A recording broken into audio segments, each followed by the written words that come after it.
Deadman Armageddon is set to release in 1 week from now, and in today's video we're going to go over all of the important changes to Sigils that you need to know. At this point there has been like 2 or 3 different batches of changes to specific Sigils, and with that it is very easy for some of those changes to slip through the cracks and be missed. Therefore today we're going to go over all of the changes that have been made, so you will have all of the updated information on Sigils and what they're going to be doing in Armageddon. Let's kick things off with probably the best change we have ever had in Deadman, and that is we will now have unlimited run in Deadman Armageddon. With this change, both tiers of the stamina sigils have been removed, and the sigil of the Ruthless Ranger will gain its double damage effect when a player is below 10% run energy rather than 0%. And it is very important to note that your run energy can still be drained down to 0 by the Ruthless Ranger sigil and Morrigan's Throne Axis.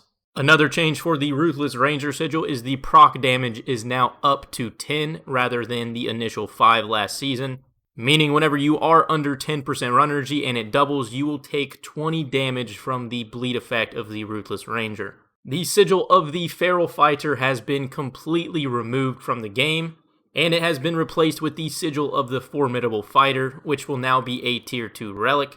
The Formidable Fighter increases your melee accuracy by 30 in Stab, Slash, and Crush. And additionally, upon a successful hit, you will now have a 30% chance for your next hit to deal plus 10 damage. But this does not impact special attacks. The 2 processing sigils being the Infernal Chef and Infernal Smith have been dramatically nerfed.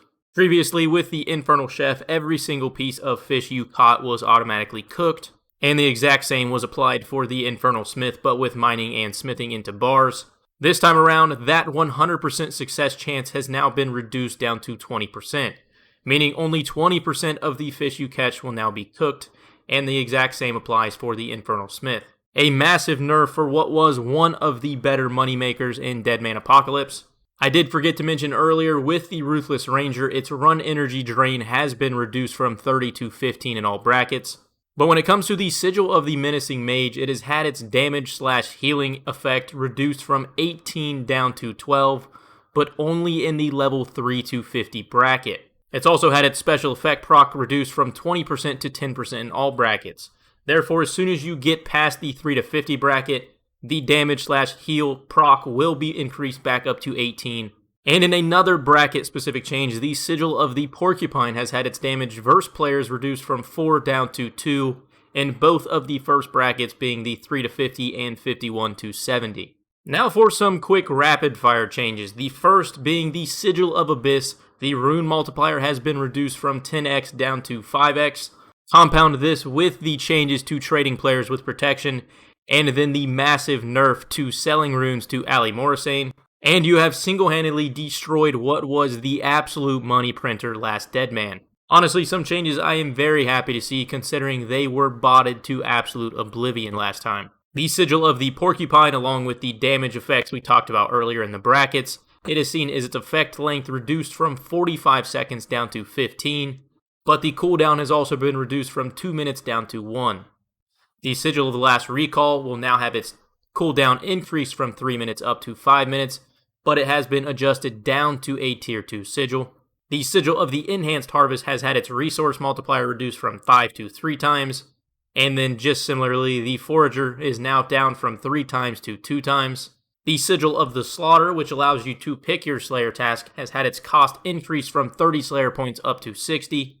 The sigil of the Menacing Mage has had its damage increased from 12 to 18, but that does not impact the lower bracket like we just mentioned. The Sigil of Resilience has had its hit points restore rate increased from 10x to 15x. The Rigorous Ranger and Meticulous Mage have both had their accuracies doubled. The Ranger will now be from 10 to 20 and the Mage from 20 to 40. The Sigil of the Food Master has had its chance to not consume food increased from 20 to 40%. And the Sigil of the Well-Fed, which is the chance for double healing from food, has been increased from 20 to 30%. The Sigil of the Treasure Hunter has now had its Clue Scroll drop rate multiplier increased from 2x to 3x. And the Sigil of the Augmented Thrall will now have its max hit multiplier increased from 3 times to 5 times.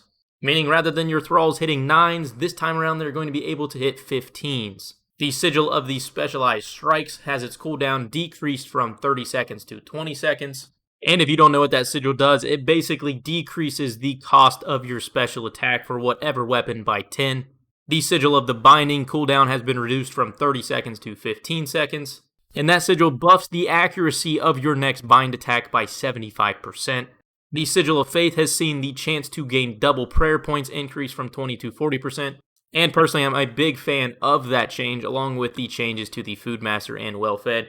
Previously, those were three sigils that basically weren't being used whatsoever. The Sigil of the Serpent has seen some massive changes. Its effect length has been increased from 1 minute all the way up to 10 minutes, but the cooldown has also increased from 1 minute up to 3 minutes. Definitely some interesting changes that may actually make it a useful sigil, rather than just being a few hundred GP throwaway. The Sigil of Finality, which gives you a 100% successful hit rate on your next special attack, has had its cooldown reduced from 60 seconds to 30 seconds. The Sigil of Pious Protection has had its damage reduction increased from 25% to 35%. And this sigil essentially just decreases the amount of damage you take whenever you successfully pray against what style somebody's attacking you with. And then lastly, for the rapid fire section, we have the Sigil of Rampage. And now the maximum rampage count has been decreased from 5 down to 3, but the damage and accuracy per rampage stack has been increased from 2 to 3%. Along with this, the stack resets now after 6 seconds down from 12. The Sigil of the Eternal Jeweler now benefits burning amulets. A very subtle change, but one that probably should have been in already. The Sigil of Barrows has been re-enabled this season, and this sigil essentially just prevents Barrows armor sets from degrading, but it also adds a 40% accuracy to attacks from Barrows weaponry, and this works both against players and NPCs. This next line right here, the Sigil of Freedom has been re-enabled. This is false. Despite changes to the PJ timer, this sigil would become a must-have. Therefore, once again, it has been disabled. And finally, for the changes to existing sigils, the Sigil of the Ninja has now been split into 3 combat-style specific sigils. All 3 of the sigils have the exact same effect as the once original Ninja. And if you didn't already know what that was, all weapons with a base attack speed above 4 will now be reduced by 1. And it is very important to note that the Sigil of the Gunslinger, which is the range variant of this sigil, the speed boosting mechanic will not include the Morrigan's Throne Axes or the Bofa. And then lastly, all 3 sigils, being the Swashbuckler, Gunslinger, and Arcane Swiftness, have been made tier 2 sigils, meaning they are going to be more common considering they are not nearly as strong as the once Ninja. And then finally, to end off the video, we have 8 brand new sigils we are going to be seeing in Deadman Armageddon. The first is the Sigil of Revoked Limitation. This is a tier 2 sigil, and this sigil will allow Revenant weapons plus 50% accuracy and damage buff to apply to all NPCs anywhere in the game. Obviously, Rev weapons are not the easiest thing to get your hands on, but if they weren't expensive enough already, this sigil is only going to make things harder to get. Next, we have the Sigil of Meticulousness. This is a tier 3 sigil, and it grants a plus 75% accuracy in all styles against NPCs. Essentially, this is just the high tier variant of the Sigil of Death Strikes. Now we have the Sigil of Rampart, once again a tier 3 sigil, not to be confused with the Sigil of Rampage. But the Sigil of Rampart increases your stab, slash, crush, and range defenses by plus 100. This will not stack with the Sigil of Fortification, but you can stack this with other things like Pious Protection to make yourself quite a tanky boy. The Sigil of Deception, a new tier 1 sigil, will automatically repocket NPCs until you're otherwise unable to do so. This is effectively just a portion of the Trickster relic from Leagues 4, but unlike Leagues, you will still have a chance to fail pickpockets in Deadman with this sigil. The Sigil of Lith, once again a tier 1 sigil, will grant 2x your agility level as agility XP while running. It does this approximately every 10 game ticks, and it will not grant XP inside a safe zone. Get ready to find a few friends and a tree in Narnia nobody's going to find you at so you can run around in circles. The Sigil of Adroit is a tier 2 sigil, and this will increase your accuracy by 1% against players and NPCs for every single hit point you are missing. So if you have an HP level of 99 and you're sitting at 50 HP, you will gain a 49% accuracy buff. A tier 2 Sigil of Onslaught increases the number of targets that Shins and Ancients can damage from 9 to 11, as long as they are still within the 3x3 radius of the initial attack. And then lastly, the final sigil of the video, we have the Tier 2 Sigil of Restoration. And on a successful hit, this sigil will restore 10% of the damage dealt, rounded up. This will work both against players and NPCs, but does exclude multi-target attacks.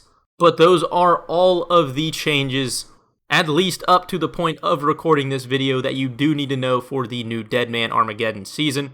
If there are any further changes, or if I did somehow happen to miss one of the changes already in this video, feel free to comment it down below.